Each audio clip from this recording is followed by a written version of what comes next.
Hey, Sweaties, what's up? It's episode 101 of Collider Heroes. We're ready to talk about a bunch of amazing subjects. Joining me this week, we got Jeremy Jahns. Oh, for every Dalmatian out there, John, there is an episode of Collider Heroes, and that's fantastic. That is no small feat. 101. How you doing? Hey, and also joining me, Jon Campea. So much fewer people than there were last week for episode That's right. 100. There were like 9 of us here last week. It was a pretty packed house last week. We're starting 101, a little back to the basics, a smaller crew, chock full of some fun information. But before we get into that, I want to talk about some of the artwork that came in last week. You guys killed it with so much art. We're still compiling some of that artwork. We're going to have another, like the ones that didn't make it into 100. We're going to show that in the next couple of weeks. But I definitely wanted to show someone. We kind of came up with our own superhero names last week.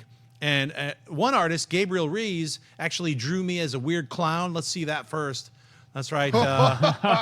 Very frightening version of Gemulux. And then we had, that was Gabriel Rees. And then Chantit Simna actually went ahead and drew everybody, starting with, let's list them off. We got Gemulux. That's me. The next one is Amy Dallin as Codex. That's right. Oh, that's great. Followed by Robert Meyer Burnett as Fortnite. And then followed by David Griffin as the Black Disciple. Then we've got Comic Book Girl 19 as Death Wish. And then finally, Jon Campea as Captain Canada.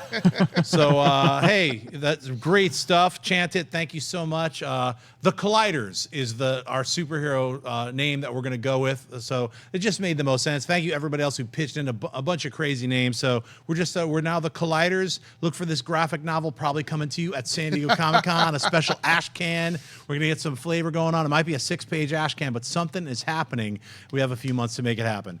Let's get right into the news. Let's talk about David Goyer.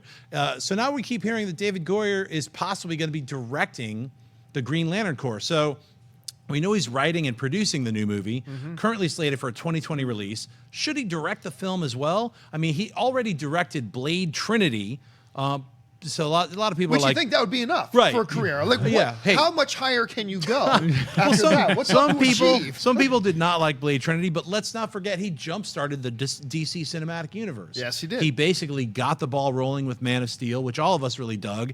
And he also, he's writing. He's a prolific writer. Yeah. I mean, Yeah. he's had his hand involved in a lot of comic book films and a lot Totally. of very good comic book films and all that. Yeah.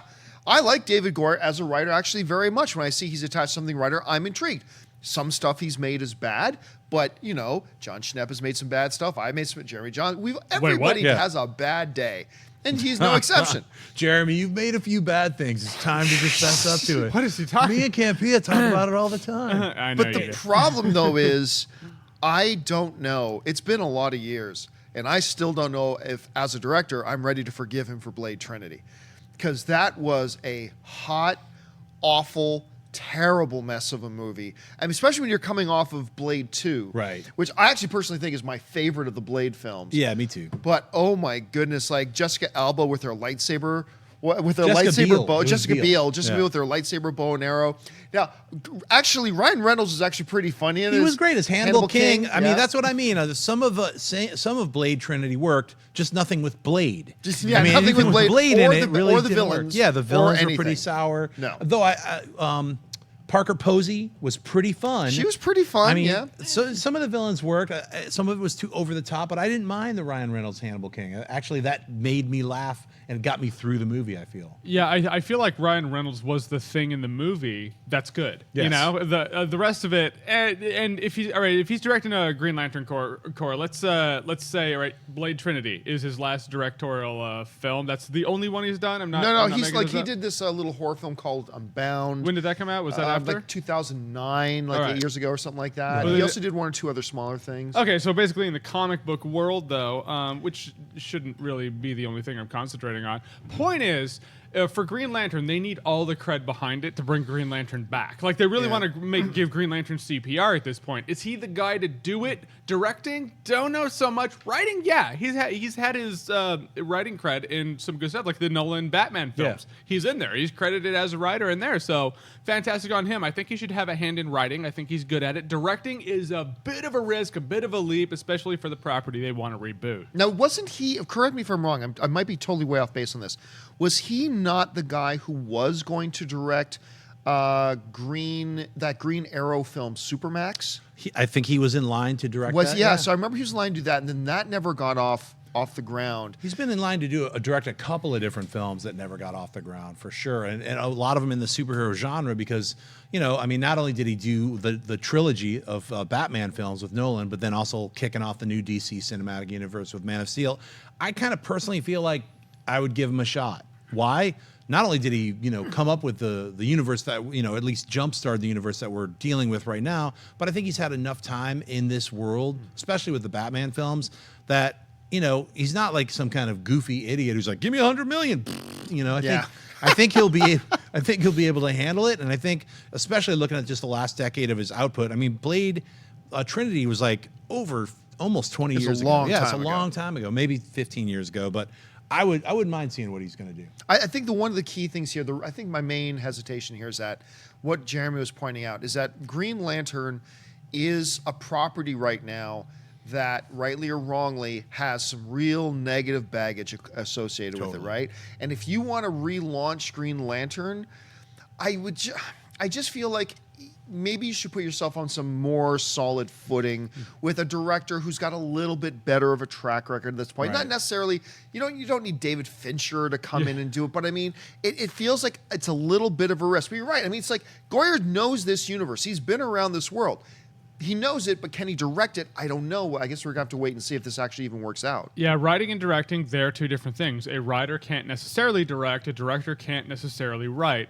And it is a thing where, in order for us to forgive him for Blade Trinity, he has to do something else. And so I'm down with that. But through the studio's mind, like, we're Vegas folks, John. We know this. If you were in Vegas and the choice was and you're at the studio, give the money to the guy to direct Green Lantern to reboot it or not, where would you put your money? I'd probably say not for directing, but I think you should write. I wonder if he's going to get Hannibal King to play Green Lantern. That's probably Just off the merge books. the properties. Yeah, off the books. You know what's on the books? Iron Fist. We got the full 13-episode season dropped on Thursday. A lot of us were able to absorb all 13 episodes over the last couple days. We're going to tell you our opinions in a totally non-spoilery way, whether you should see it or not. How does it compare with the other Marvel Netflix series? How does this lead into the Defenders in a positive or negative way? If you want to see a full breakdown on Collider, we've got our Iron Fist complete total spoilers. Myself, Makuga, and Griffin just went nuts. So it's spoiler territory. If you watch that, we're just going to be pretty, vague about it so you can still enjoy all 13 episodes if you want to. But my vagueness begins with saying, I think you could actually start by watching episode 6 and skip the first 5, and that'll only make the series better, because I feel like the first 5 episodes are really slow and don't really get through enough of the storyline that matters, so that you can skip a lot of the court stuff and the Rand things that are going on involving the company, a lot of other stuff. You don't really get a lot of Kunlun at all in the whole series, so you're not going to get that. You're not really missing that much, and I feel that by not knowing some of the things from episodes 1 through 5, it'll actually make it a little more exciting.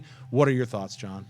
Very vaguely, I was disappointed. I wasn't thrilled with it. We heard some people saying it was just awful and it's trash and it's terrible. Thankfully, I didn't think that, right. But I also didn't think much about it. And really, the problems for me start with Danny Rand, the character himself, because Danny Rand was more like, I tweeted about this, he was more like Kevin from Home Alone than he was a mythical warrior from this like hidden city of monks. I never got into the character. I never believed him for a second. The way they hopscotch, the way what villain they ended on was very questionable. They constantly, we saw, I was going to say, Luke Cage. We saw Luke Cage do this first we start with one villain, and then we really move on to a different villain. And that becomes, we had main villain changes, 3 different main villains. We go for a few episodes, this person. How about a season with one villain? I don't know. Sure. And we're supposed to one up, and some of the twists didn't make any sense. I got to say, overall, I'm disappointed. And you know what? This is kind of, really unfortunate because I didn't like Jessica Jones. I really liked the first half of Luke Cage. Wasn't so big on the second half of Luke Cage. Now I'm disappointed with Iron Fist. I'm just waiting for Daredevil to come back. Well, don't forget the Punisher. We got the Well, Punisher yeah, I want to series. see what they do with that Yeah. as well. Yeah. And I was calling this Richie Rich with the Iron Fist. I mean, what are you calling this, Both Jeremy? Macaulay Culkin references right there, so that's just what matters. I haven't seen Iron Fist, but it sounds like it suffers from the same things that really every Marvel Netflix series has suffered from, even the ones that are great. Daredevil Season 1, Daredevil Season 2, Jessica Jones are the three that I've watched. I watched half of Luke Cage before I came down here, so in my head, it's awesome. Now I hear it kind of falls off the rails a bit, so I should probably stop while I'm ahead. But the point is, they all could be a couple episodes, if not a few episodes shorter, you know? That was my thing about Daredevil Season 2, is that it's all Punisher, and then halfway through, it kind of switches to Elektra, and it feels like 2 seasons of one show. Could they have saved that for Season 3? Possibly, but I like Daredevil Season 1 was really Wilson Fisk most of the time. You hear this other things coming, but Wilson Fisk was front and center. I love that about Season 1. So at that point, I'm kind of with you, John, where you have to think about it. You're like, maybe they caught lightning in a bottle with Daredevil, and that's where they should keep it in that universe. Maybe not. It's great to branch out, but if you don't do it well, then what's the point? And I feel like all the critiques that I've heard out there, they could just benefit from making it. How many episodes? 13 episodes. 10. Make it 10. Yeah. No more than 10. What I can tell you, it wouldn't have helped.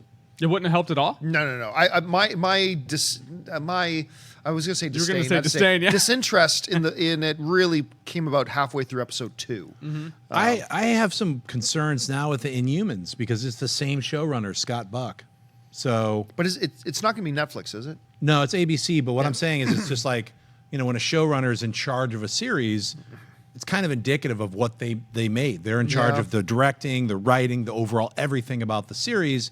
And Iron Fist really had quite a listless kind of tone to it. It really did. Listless is a great word. It just kind of like it meandered inside of its own scenes where you're like, get on with it. I'm done with the scene, and it just keeps going. So it felt like that. I gotta say, through the first 5 episodes was kind of torturous for myself. It really started to pick up by episode 6. But even then, I found it was like, wow, it's like so many more episodes that I have to watch. Doesn't that suck that you feel like, oh my God, I have to get through this? Yeah, that's the worst. I don't want to feel that way. I never felt that way with any of the other episodes, except maybe a little bit towards the end of Luke Cage, because that kind of fell off too. Yeah. So, although the 2 best things about Iron Fist, without giving, so I was just saying names: Daughter of the Dragon, Madame Gao. Those were 2 things in this show that I think worked for me and consistently worked for me. That when either one of those characters were there, I was into it. Unfortunately, they're not there a whole time. Colleen Wing should win the MVP for the series, because she literally, every time she was on screen, the screen was on fire. She had this energy. She was inside of her character all the time. So that's the bummer, is like riding the line between being a reviewer and being a fan of property. And so there's a part of me that's like, well, I mean, if everyone says, Iron Fist is all right, it's like, I know people want me to review it, but I want to enjoy television, and I don't think grinding through 6 hours of what is the 6 boring episodes, that's 6 hours. I don't want to grind through that. I'd rather farm the shrines in Legend of Zelda Breath of the Wild. That's what I'm doing right now. Yeah. Well, give yourself a chance. Check out Iron Fist. Let us know what your thoughts are. I mean, it's got some great action sequences. Not all of it is boring. It's just like, it just feels kind of stretched out, especially when you compare it to something, which I love. Season 2 of Daredevil I thought was great. So hopefully they get it right with Defenders, which is only going to be 8 episodes. So, and it's the actual team behind Daredevil Season 2 that are show running the Defenders. So we'll look forward to that. Next up, we got Sylvester Stallone and Michael Rosenbaum are now appearing in Guardians of the Galaxy Volume 2. Now, we knew about Stallone. Rosenbaum, some new information. James Gunn stated on the Adam Carolla show, we do have a couple of characters who are very important to the Marvel Universe who are going to make their debut in Guardians of the Galaxy Volume 2, which people don't know about yet, he revealed. Sylvester Stallone plays one of these characters, and his friend, Michael Rosenbaum, also has a pretty decent role in the movie, and it sort of works out in tandem along with Sly's character. Who do we think is going to be playing? Who are they going to be playing? What are your thoughts? I don't know. I like Michael Rosenbaum. I mean, remember when he left Smallville because he was going to go pursue his big acting career in movies? Remember that? How'd that turn out? I loved him as Lex Luthor. I thought he was a great Lex Luthor. I was really bummed that he left the show. I think didn't he do one of the a Wes Craven horror movie after that? Like, didn't he do one? Oh, that was Urban Legend. Was it Urban Legend? Or wasn't one of the Craven, another Scream movie? Didn't he do like the last Scream film? I have no idea. I can't remember. No, it was he one was of in those. Urban Legend. I gotta look it up now. Was it? Yeah. But honestly, at this point, I started to form some theories about Stallone.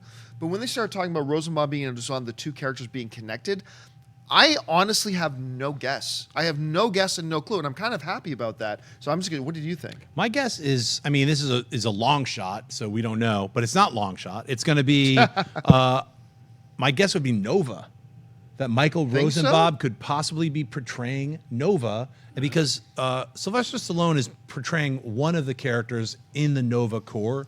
I don't know if he's with whatever alliance he's with, but he's part of some police force of the galaxy, and my guess is he's part of the Nova Corps, and somehow something is going to happen that it might transform Michael Rosenbaum into Nova. What are your thoughts, Jeremy? I agree with John that he was a great Lex Luthor. Not just a great Lex Luthor. I personally think he's the best on-screen Lex Luthor we have ever had, be it TV or otherwise. But it's just like this, John.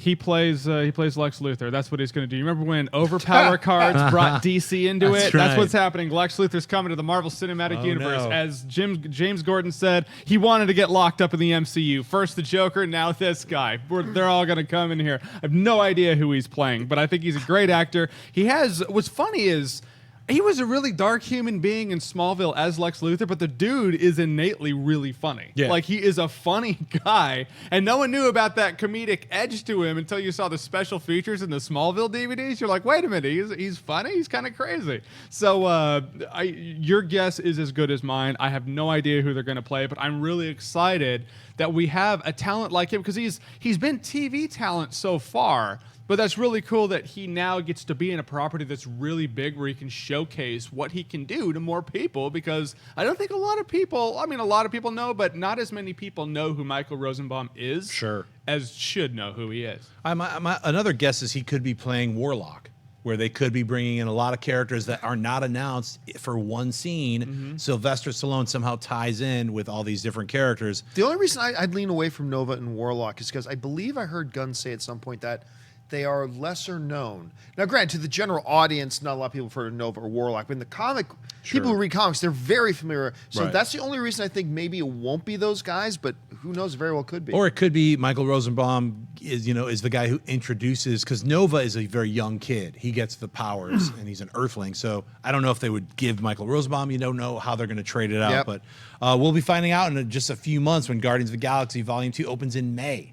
Next up, we got The Batman has now been pushed back a whole year. It's not going to be being produced at all this year for 2017, so it's off the slate for 2018. That means the film's not coming out. So what is going to be accompanying Aquaman in 2018? Is DC only going to make one movie in 2018? So I mean, they have all of 2017 and the rest of 2018 to get it together. Is it going to be Suicide Squad 2, Gotham City Sirens, Shazam, Black Adam, Justice League Dark, Justice League 2, the second one, The Flash, Man of Steel 2, Green Lantern Corps, Nightwing, Cyborg, Bueller. What's going on? I mean, just come on. What do you think? Well, we talked about this on Movie Talk Yeah. the other day. Look, what is clear is what a lot of us have seen coming for months, is that Warner Brothers has this plan they had for their cinematic universe. They've thrown it out the window. It's gone. We refer to that now as Plan A, and Plan A has been thrown out the window. And now we see them. I'm not going to say scurrying, because I feel like now they're taking a more strategic approach to this. I feel like Warner Brothers has probably learned the lessons that they did from, let's call it their failure. Look, I like Batman v Superman. I love Man of Steel. And I even enjoyed Suicide Squad, but let's call it what it was for the most part. None of them hit $1 billion. They all made, like, a couple have made 700 plus, and that's great, but it's not what they thought those movies were going to make. They didn't get the critical response. They didn't get the fan response they're hoping for. Plan A failed. So they've moved on to Plan B. And I think we're just starting to get a glimpse of what is involved with Plan B. Clearly, the plan they had for Batman is gone. We've talked about that and known about that for a long time. Obviously, now they're talking about Nightwing, which is not a part of the Plan A. Now, all of a sudden, Green Lantern is coming. The Gotham City Sirens is coming. All this kind of stuff. I honestly have no idea when they're going to get rolling. You know, you mentioned a quote from J.K. Simmons has no idea when they're going to get going on Batman. Right. Joe Manganiello right now doesn't even know if he's in Batman anymore. Right. I think there's a lot of question marks floating in the air. I think it might be a little while till we find out for sure what's going on with their 2018 and 2019 plans. I think they're going to be a little bit more cautious. Because remember before, they were just announcing everything before they had the sweetest clue about what they were actually going to do, but they were just making announcements all the time. Right. I think they learned their lesson. I think they're going to be a lot more cautious with what they announce. They're going to be more determined in what they do. They're going to be more focused in what they do. And I think we're going to end up with a better DC cinematic universe than we did before. So at this point, what comes out, when Batman's coming, what comes out with it, I have no clue. Yeah, but I mean, doesn't this cast a little bit of a shadow over Justice League with all this like unknown, like, is Ben Affleck gonna stay Batman? I mean, is J.K. Simmons gonna stay Commissioner Gordon? He's obviously gonna be Commissioner Gordon in this movie. Is this a one and done Justice League? Are we introducing all this stuff and then we're wiping it away? I mean, really, I think the one thing and I'm complete speculation here. The one thing I think Warner Brothers probably regrets the most is that they went ahead with Justice League. I mean, we know that after Batman versus Superman, Warner Brothers, there was serious debate. And this is a fact, that there was serious debate going on over Warner Brothers, whether just to pull the plug on Justice League temporarily. But it was a little bit too late. They were too close. They had put too much money into it. It's going to cost them too much to pull the plug on that point. And they just went ahead and did it with Zack Snyder still. I don't think we're going to see Zack Snyder direct another one. But you're right. It casts a big shadow of doubt over Justice League as a movie on several different levels. Number one, where do they go after this Justice League? Right. But number two, if they've already moved on, if we believe that Warner Brothers has checked out of this Plan A DC Cinematic Universe, and they're already looking past Justice League, what does that tell us about Warner Brothers' faith in this Justice League movie that they've already got in the can and is coming out pretty soon? I do have my doubts about it, but I still think Wonder Woman's going to kick ass. I certainly hope Wonder Woman kicks ass, but then, I mean, you look at that picture, you've got the only character in development is Aquaman. The Flash, they can't seem to get it together to make a Flash movie. There's been how many seasons of The Flash on television? Let's not even get into how irritating this is, but Jeremy, let's get into how irritating this is. Yeah, all right, let me talk a little bit about how irritating it is. It's funny because I want to be really empathetic with Warner Brothers, as I always am, because like anytime someone or an entity of someone's is in the situation where they're going to lose a lot of time, effort, work, property, money, anything like that, you know it hurts. Imagine that video game where when you die, you come back and all your gear's gone. It's like that times millions, if not billions of dollars. So, I mean, full empathy right down the line for him. But yeah, it's one of these things where one of the worst parts for me is that everything we've heard about Shazam, which isn't much, but we know that The Rock is attached as Black Adam, or at least was. Is that the Plan A that they're now no longer doing? Because I still want to see Shazam, arguably more than a lot of these guys up on this picture, and I haven't heard anything about it, so I hope they're still doing it. It's right now, all right, a movie property, a franchise, a cinematic universe. It's like ripples in a pond. You drop or stone in a pond, the ripple goes out, you got to drop the next one at the right time so it reinforces the ripple, and keep doing that around the calendar year so everyone's still talking about your stuff. Marvel completely killed that. You would argue they wrote the book on it, you know? And so DC can do that, but it will take a moment for them to stop, step back, have the momentum of their current properties die down so they can reinforce it, write it, get their stuff together so they can come back and then drop those ripples in a pond and reinforce the rings, metaphorically speaking. I hope it all works out. It does scare me because if you drop out once, are people going to lose faith in you and your property in the Justice League? I don't know. I hope not. Yeah. But we'll see what happens. It's a concerning time because I want to see a kick-ass Justice League movie. I want to see a kick-ass DC Cinematic Universe like everyone else. And I hope they can do it. And I think taking a step back and taking a breath is the right way to do it. I got to say, when they canceled the second Justice League, they were supposed to be shooting it back-to-back, just like the Avengers is shooting 2 movies back-to-back in IMAX right now in Atlanta. That's what the goal was last year Yeah. for Justice League. Justice League would have actually been ahead for the DC would have been ahead of Marvel for the first time if they went ahead with their plans instead of every single one of their plans second guessing every single creative person involved in the production. Yeah. There's no single way to even get around it when you're sort of like they screwed with David Goyer and changed Suicide Squad from what it should have been. Yeah. The Flash, you can't seem to keep a director for more than 5 minutes without firing them or making them run away in tears. I don't know what's going on. You can't seem to get it together. The Batman is like the more irritating to talk about. I say this all the time. I don't want to talk about it anymore. But yet every day there's new news. Yeah, and I think this is why we are in the position that we're in now, is that I think Warner Brothers has recognized, at least everything that I'm seeing happening seems to suggest to me that Warner Brothers recognized, look, things were out of control. Things were going incredibly messy. They spiraled out of control. Let's take a breath. Let's hit reset.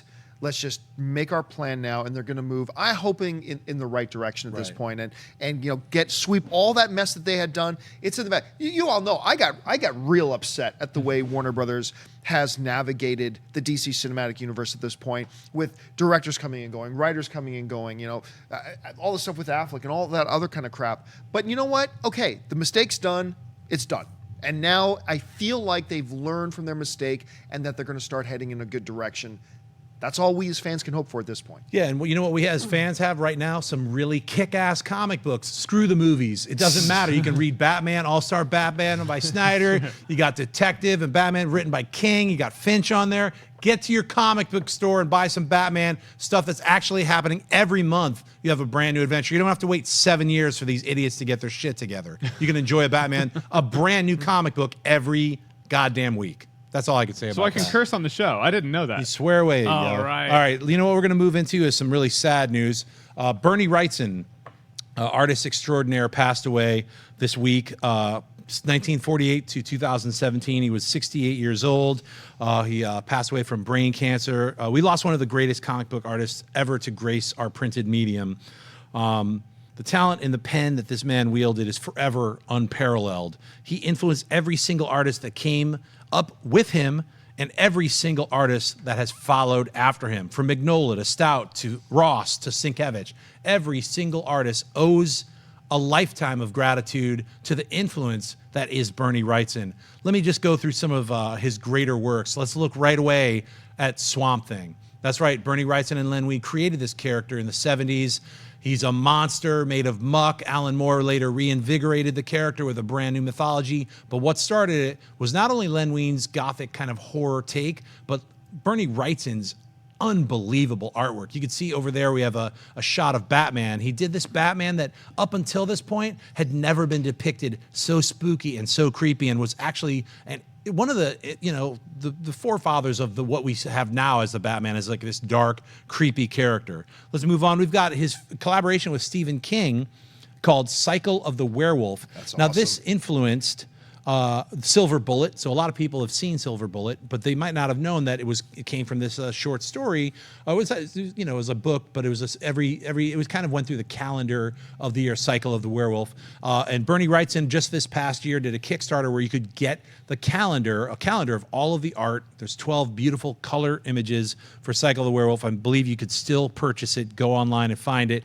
Number 3, we've got his adaptation of Mary Shelley's Frankenstein. There is the book that you can buy, a hardcover, beautiful book, a giant. It's 16 by 12. It's a massive book with some of the most incredible detailed pen and ink that I've ever seen anyone do. And if you have any knowledge of the history of this book, Bernie Wrightson himself would draw complete pages and throw them away because they weren't good enough up to his standards. I mean, and there's actually a side book of all the stuff that he wasn't printed, which is its own book, because the man was so dedicated to making sure that this version of Frankenstein, Mary Shelley's Frankenstein, was illustrated to this detail. Number 4, we've got Creepshow. This is another work of his with Stephen King, where he actually drew the comic book. So now him and George Romero, Stephen King and George Romero did the movie version of Creepshow. If you weren't aware of the comic book version of Creepshow, get on this. Look at that artwork. This is incredible. A lot of people are just not aware that this even exists. So it's something that you should get immediately if you can. And finally, let's take a look at some of the other things that Bernie Wrightson has done. He's done a lot. an incredible amount of artwork. You could find some of his stuff that he did for Creepy magazine in a reprint that's just basically Creepy, Bernie Wrightson. You can get that. Get The Cult, something he did, his first like solo Batman series with Jim Starlin. Then we've got Doc Macabre with Niles, Steve Niles. That's just more of his more recent stuff. And you could see the man never faltered in his style, his amazing grace. I want everyone to think about your favorite Bernie Wrightson piece of art, and give up a powerful thank you to everything that he has ever given us. He'll be missed. His artwork lives on forever for us. Let's give him a moment of reflection for Bernie Wrightson.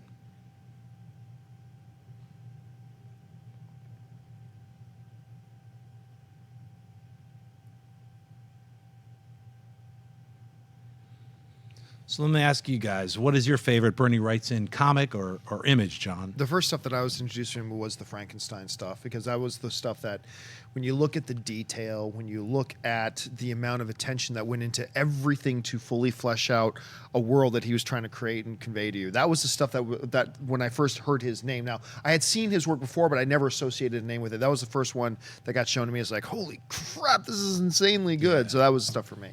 How do you? Yeah, I'm on a huge Swamp Thing kick right now, and it's Alan Moore's Swamp Thing. But you can totally tell, looking at that art, that Alan Moore was like, though I want to reinvigorate the character, I need to keep what he was, which is that horror art. In fact, with that imagery right there, if someone said, hey, that's from Alan Moore's Swamp Thing, I'd be like, yeah, totally. You wouldn't know that it's any different whatsoever. That Creepshow art impressed me. How old is that?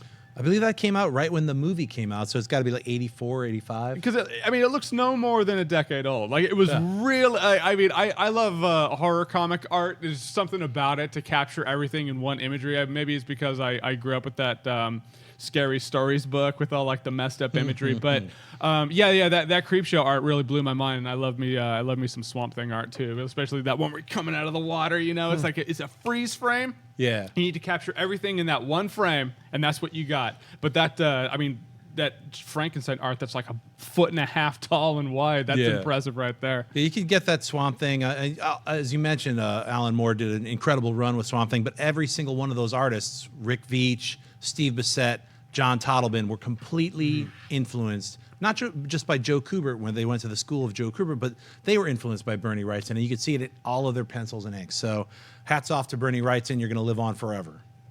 Let's go into minor mutations this week. We got a lot of stuff. I'm going to read off a bunch of it, and then we're just going to chime in and talk about what's our fancy. Number one, we got the Power Rangers. Advanced reviews are very mixed. I know John and Jeremy are going to see it tonight. We're going to hear about that. Number two, Anthony Mackie says Marvel TV and the film universes are completely separate.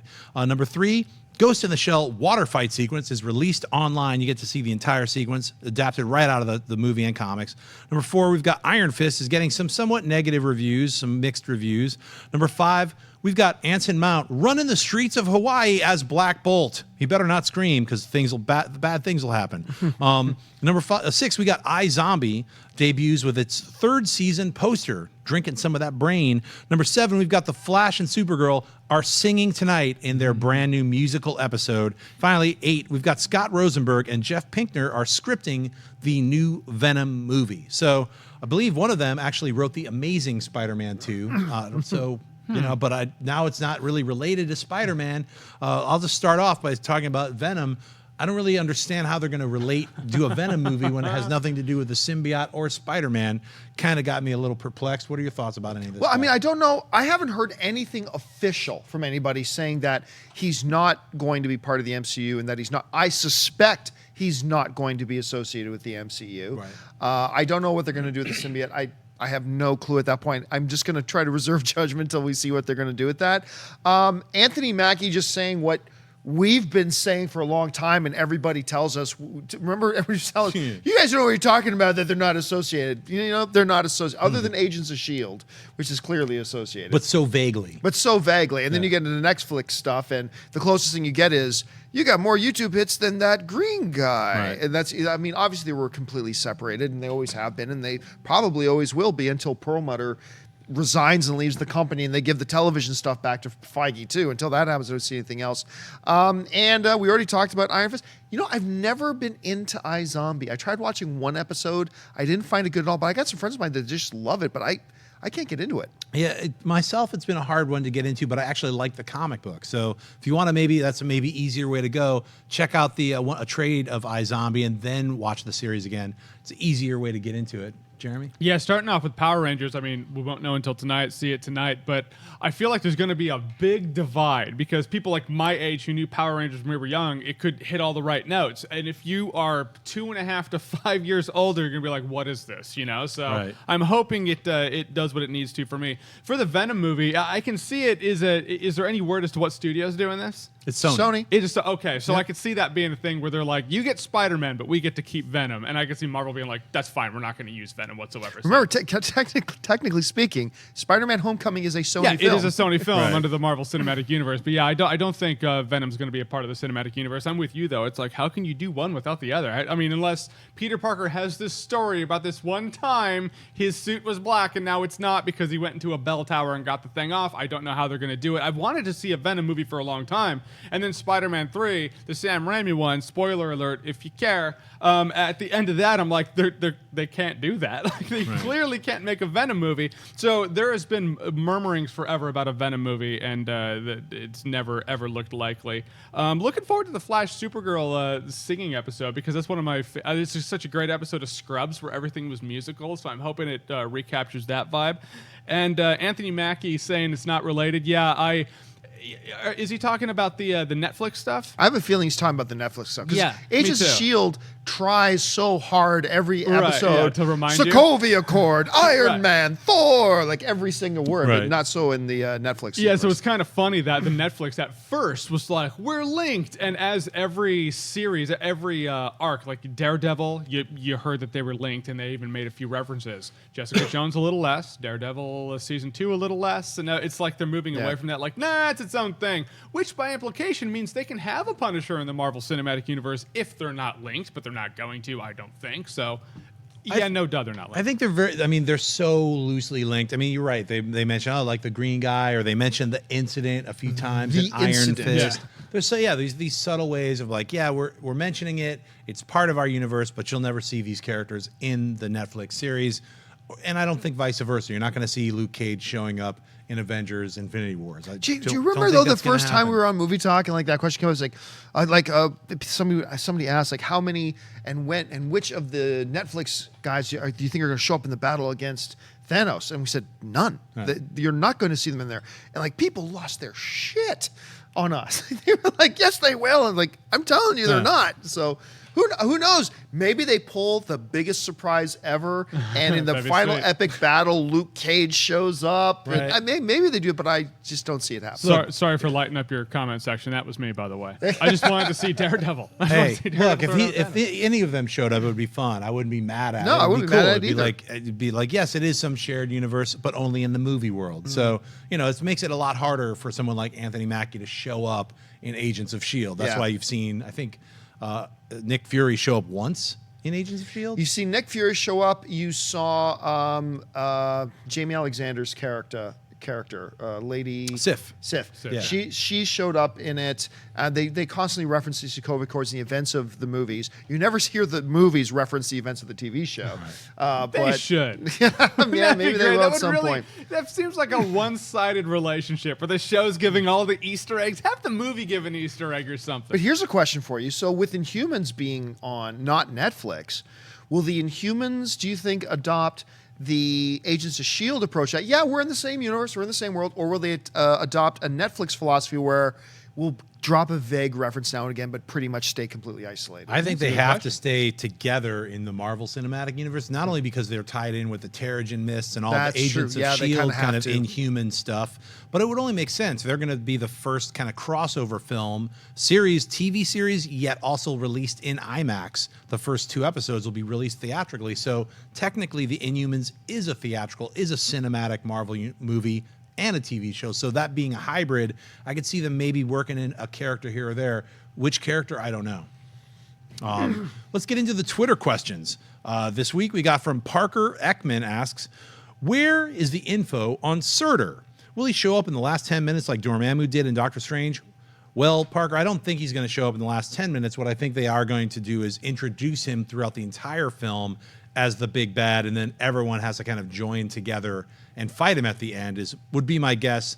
If Surtur plays the same role that he's played in all of the comic books, I would look to Walt Simonson's Thor run for the Surtur, the best Surtur use ever, where it's basically a character off in some galaxy and you just see the words doom, doom, and he's forging this thing. What is he forging? Doom. He's forging the sword of death. So, look, it's pretty badass. I don't know if they're going to use the same kind of look that Surtur has, a giant red dude with a glowing sun face. But who knows? You never know. I saw some artwork when I was at the San Diego Comic-Con of the Incredible Hulk jumping towards some gigantic flaming demon, and my heart jumped. I was like, oh, my God, it's Surtur. Who knows? Maybe it's just a giant flaming demon. I have no idea. I haven't seen the movie. Jeremy, what do you think? I think that you can do a thing where you can feel the enemy's presence without showing him. And that's one thing in Doctor Strange. I didn't feel like Dormammu was, very behind the scenes. It was very Mads Mikkelsen. His little zealots are being crazies, and they're working for Dormammu. Probably unbeknownst to Dormammu. He's like, what? I have followers? That's interesting. But I feel like I want to see a thing where you really feel like this thing is around. You feel like, oh, it's coming. He's here. It's kind of like, we'll take Legend of Zelda Breath of the Wild, since I'm playing that. Calamity Ganon is a thing. It's a thing you need to deal with, and you feel like this thing is a blight on the world. But really, you haven't seen him, but you know he's there. So as long as they can bring the feeling, you don't have to show him the entire time. Right on. John? I think there could be a lot of stuff that will play very prominently in the movies that they're just not showing us yet. So whether that means Surtur's going to be one of those things, I'm starting to suspect yes. I actually am. I'm starting to suspect yes more and more. I think we're going to see more of that in the movie than we think we will. Yeah, I mean, it feels like we're just going to be on Planet Hulk. You know what I mean? Like when the movie starts, we're going to be right there. We might have a little prologue. We're finding homeless Odin and all that stuff that we've already seen pictures of. But that's going to be kind of just, you get a little flavor with Doctor Strange, bam, you're on Planet Hulk. So how long can that play out, really, with Loki and Hela and doing all this kind of stuff with Thor? So I think they're going to merge both of those things, and we're going to see Surtur be the main big villain of the last 30 minutes, maybe not last 10. Next question is John Fitzgerald asks, what do you think of the Atomic Blonde trailer? It should be in the Sweaties realm, being based on a graphic novel. Well, I got to say, I really enjoyed the trailer. I think Charlize Theron is an incredible actress. One of the best. Yeah, she's really one of the best. And seeing her in an action film playing a really badass assassin of some kind, I don't really know. I haven't read the comic book yet. But I'm really excited to see what the film's all about. How about you, John? The trailer was great. It was awesome. I knew very little about it other than the principles involved. And then I saw that trailer. I'm like, they are on the right path. You hear some people calling, oh, it's the female version of John Wick. You know what? That's not a completely unfair comparison. It really does feel like that. And the trailer was also kind of genius because, look, men are fairly simple creatures. You put a trailer showing Charlize Theron making out with Sofia Boutella, and you've added $25 million to your box office right there. It's an unfortunate, stupid thing about us, but it's true. But overall, the action looked incredible. I liked the character that she's playing in there. It looked great. Well, I haven't seen the trailer, John, but I will now. You should definitely see it. And just to get that Hot Toys plug in, I can't wait for the Atomic Blonde Hot Toys figure. Boom. You know what? Hot Toys is slowly infected all of us here at the Collider Heroes stage. I finally ordered my Batman Joker creepy purple version of the Joker dressed as Batman. Yeah, I was like, look, if I'm gonna have to bite the bullet, I'm gonna get a super weird one. Yeah. I know you guys are like obsessed with it. You just got Odin. Yep. You got a wall of stuff. Burnett's got a garage full. I can't afford all these toys, but I'm gonna slowly start a Hot Toys collection. Unfortunately, or fortunately, I've entered the madness. So, what was your latest Hot Toys thing the newest one I got was Jack Sparrow. It was Captain Jack Sparrow. It's awesome. It's from On Stranger Tides, and it's not my... I would rather have Curse of the Black Pearl, but it comes with the wheel of the Black Pearl, so I have him holding the wheel, and he has his bottle of rum. His fingers are all very Jack Sparrow-isms, and it has the eye movement. You can move his eyes around. It's one of the coolest figures I have, just in terms of display quality. But I can tell you this. You're like, I'm going to get that one. Oh, no. There's not just one. It's like Pringles, but way more expensive. Joel, I don't like the rabbit hole I've jumped into. Hey, next question. Cecil Hops, speaking of hopping, if DC is planning a reworking after Justice League, what hope is there for Justice League? Well, Cecil, It's a bummer. Bummer question. Didn't think it would bum me out as much as after we just talked about all this Justice League Right. stuff, and then they should have just shot Justice League 2. What's wrong with them? Because now it's gonna. If they do a Justice League 2, it's gonna come out in 2023 or some insane, like 10 years from now. You know what I mean? It's just sort of like that's just the way these movies work. People are always like, "Well, I don't understand. They made 22 episodes of The Flash." I know.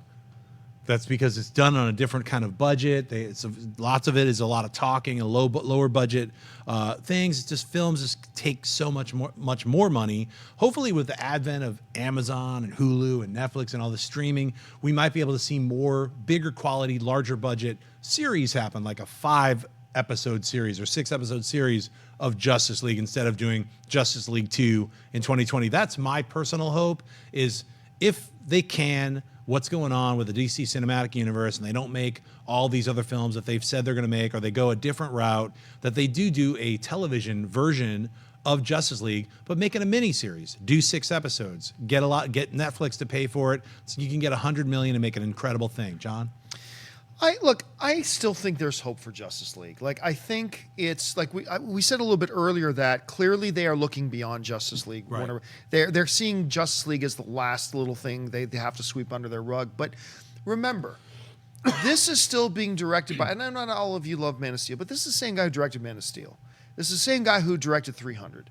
You know, this guy, he has the ability to make some great, and I thought there were some really good things about Batman v Superman. I really did. I liked the film. So I do believe there's hope for it. I think there's even more hope for this DC Cinematic Universe post-Justice League, but I don't think we should write off Justice League just yet. And I think Wonder Woman is going to come out, and I think it's going to get a lot of people feeling better about Justice League. I think we're going to feel more positive about the DC Cinematic Universe after Wonder Woman. Then we'll get to Justice League, and we'll see what it is, and then we'll move on to the real next new phase 2, if you will, of Right. Warner Brothers with their cinematic universe. Jeremy? Yeah, if Justice League has to take a dip for the picture as a whole going forward to be better, I'll take it. The here and now part of me wants just everything to work out now and for nothing to take a dip. But in a world where something has to, I'll take it. It's kind of like, I mean, really, they're in phase 1. DC's in phase 1 right now. So if phase 1 takes a dip, so phase 2, 3, 4, 5, and 6 can be awesome, then sure. It's kind of like Uncharted, the Uncharted games. You hear they're amazing. What people mean is Uncharted 2 is amazing. Uncharted 1 is good, but it's not the amazing thing. And if they can go forward and make DC phase 2 like Uncharted 2, then go for it. Believe me, I'm super excited about Justice League, that we're getting a kick-ass Justice League movie with all these characters in it. I can't wait for this trailer that's supposedly going to drop in about a week and a half at WonderCon. Yeah. So look, you know, I want nothing but awesomeness for Justice League. Next question, you got Jay Miller asking, since Scott Buck, the showrunner of Iron Fist, is in charge of the Inhumans, does that make you concerned? Well, we did cover that a little bit. I am slightly concerned about it, you know, just because of, you know, the lack of Goodness? storytelling flow that I came to expect from the Netflix series. I'm not going to completely blame 100% Scott Buck, but he is the showrunner. Now he's jumping over to the Inhumans. The great thing about the Inhumans is exactly what we were just talking about. It's only 8 episodes. So it's now 13. So maybe whatever the storyline is that they have will actually feel a little more natural instead of that stretching out, getting those extra 5 more hours, which is what 13 episodes is, as well as the Inhumans has a ton of different characters to introduce, as well as it's going to be shot in IMAX the first 2 episodes. So there's a bigger budget, it's a bit more grandiose. What are your thoughts? Well, yeah. I mean, knowing that the same, but once again, just because somebody does one bad thing doesn't mean everything they're going to do is bad. And, Right. and, you know, I'm not even willing to call Iron Fist bad. I was just disappointed with it. I didn't think it was all that great. But I still, this whole notion about TV series shouldn't be 8 episodes. Like, I still watch Supernatural, which is still one of my favorite shows on television. They do like 22, 23, 24 episodes of the show, and they're always fun, and they're great to watch. If a show like that on the frickin' CW can make quality, fun programming for 20 plus episodes, the geniuses putting together these Netflix episodes should be able to put together compelling, good watching television episodic shows for 13 episodes. No sweat, no problem. You just got to do it. It's there, or just make a movie. Do that or make a movie. Yep. Oh yeah, I know you're throwing to me. I thought that was so well covered, John. I was like, oh, we're clearly moving on. But no, it's for me, it's a case of, I mean, you just look at what is, and then from there go forward. They should be able to put together 13 episodes of flow.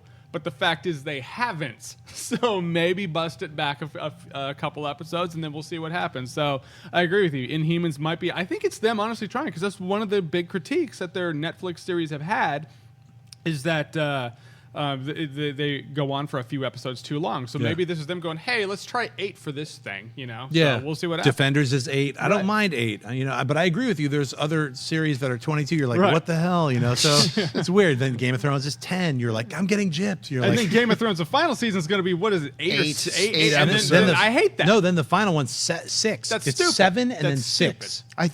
I think TV Talk just did a thing where they announced that it was official that the last season was going to be 8. Nope, they're wrong. Really? It's 6. Okay, so this next one Makuga, is you're 8? wrong. Yeah, the next one is 7, and then the last one is 6. Okay. Or I'm wrong. One of the two. You know what? Adam's nodding his head. Like- What? It is 6. There it is. I'm totally right. Makuga's failure. Oh, I'm sorry. Sweaty question of the week. Here we go. Matt Yamasaki asks, could we see reboots of The Rocketeer, The Shadow, or The Phantom anytime in the foreseeable future? Well, now, out of those 3, I would love to see The Shadow. I think The Shadow has the best opportunities to work as a remake. Whether you go back in time and do a 40s Shadow or you move forward and do a modern age Shadow, I think that character can really work. The Phantom, it's a little more difficult to make that character either work even with the version that they had with Billy Zane as the Phantom, or there was like a really kind of crappy Sci-Fi Channel version of the Phantom, which was horrible. Don't see it. The Rocketeer, also something that takes place in the 40s, kind of worked. The first movie worked. I heard that they were doing The Rocketeers. That's what the last thing I heard is Disney was actually moving forward with trying to do some form of a sequel. Who knows what time period it's going to work in? What are your thoughts, Jeremy? I agree with you on The Shadow because I like 1940s comic books. I've thought for a while they should take Batman and make some variant Batman film that takes place in the 40s, or Superman from back. Yeah, it's just a fascinating time that we don't see a lot of superheroes happen in. And The Shadow, for all its problems, the thing that fascinated me was the time period and what he could do with his abilities. So I think now, knowing what they know now, I feel like they could make a really cool Shadow film. Rocketeer, I feel like you have a Rocketeer that's probably as good as a Rocketeer movie. I understand they are be. doing a remake of Rocketeer. Yeah, I understand that is coming, yeah. Yeah, so should they? No, they should just allocate all that towards Phantom. It's probably the different studio entirely. But The Shadow. As for Phantom, so the Billy Zane one wasn't the bad one. Like the Sci-Fi Channel one was the Smash bad one. Evil one that everyone hates was not the bad one because then they made another one. And that one's really bad. It's that perspective. You don't know what you have until you have something right. worse. But yeah, I agree with you. Shadow. John? I was such a huge fan of the Alec Baldwin Shadow movie. It's great. With Ian McKellen as the girl's dad and all I that think kind of stuff. Chow was the villain. I mean, the Well, actor. it what was, his name? I can't remember the actor's name, but he was like Genghis He's Khan. Genghis cousin Khan. or something like that that. or yeah. a descendant of some sort. I loved that movie. I thought it was so much fun and all of it. I still remember, as a visual effects guy, I still remember the knife. The first time I saw that knife where the face would move, it's like, oh my God, this is insane. It was a tricky film. It would be tricky to do because of the time period, and you'd have to lock it away in its own time period, so it would be tricky. But as a series, maybe that could work. I'd love to see it. Well, guys, that's it for episode 101 of Heroes. Let me thank my guest, Jeremy. Where can people find you online? Oh, shoot, John. People can find me, Jeremy Jahns, on YouTube, Twitter, the rest of the internet. They can find my show Awesome-tacular on Go90, where I have a segment with you, my man, where you drop some knowledge bombs. We go to the comic book store, and Schnepp tells about comic book movies, comic books, and where those movies get their inspirations. It's a lot of fun. It's a rock star segment. You totally crush it in that. It's one of the... It's a lot of fun to watch. Go check it out. Schnepp, he owns that. Right on. Well, definitely check it out. It's on Go90. That's a free app. You can just add it to your phone. Check out his show. It's Awesome-tacular. It's got a lot of cool sketches. They were just shooting one today. It's a funny show. Good stuff. Good segments. That's my pimpin' Awesome-tacular. I don't know why you're not watching that along with all the other cool Collider shows. You know who's also doing a cool Collider show almost every day is Movie Talks. Jon Campea. Where can Hey, they guys, find you can follow me simply on Facebook and on Twitter, just at Jon Campea. And you can find me on Twitter and Instagram, just at Jon Schnepp. Check out Heroes 102 next week. I'll see you sweaties later. Hey guys, if you like this video, click the thumbs up button. Also, make sure you subscribe to our YouTube channel. It'll help you stay up to date with everything we've got going on here at Collider.